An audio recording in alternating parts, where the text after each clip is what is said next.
amairugarren puntuarekin jarraituko dugu. 315.000ko zenbatekoagatik kreditu ez erabilgarria adierazpena, declaración de crédito no disponible por 315.000 euros. Que hemos comentado antes también, pero bueno. Bueno, ya hemos comentado antes, se trata de declarar indisponible los 315.000 euros de los 1.200.000 que estaban proyectados inicialmente. Esta declaración no supondrá la anulación del crédito, sino que se declara indisponible. No se pueden aprobar gastos ni transferencias por ese importe contra esa partida.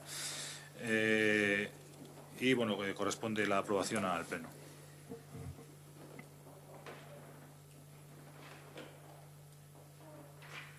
Eskerrik asko, Asier. Bai, guk ja, 9., 10.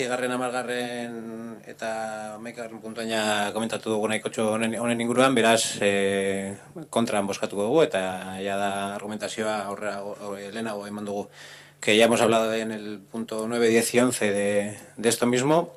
Por lo tanto, nosotros votaremos en contra con la misma argumentación de los puntos anteriores. Eskerrik asko, Asier. Ernesto.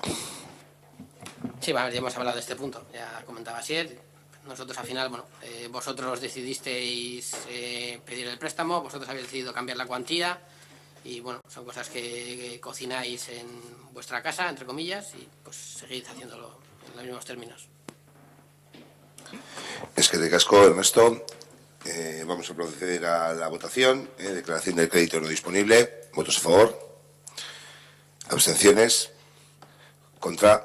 Vale, queda aprobado.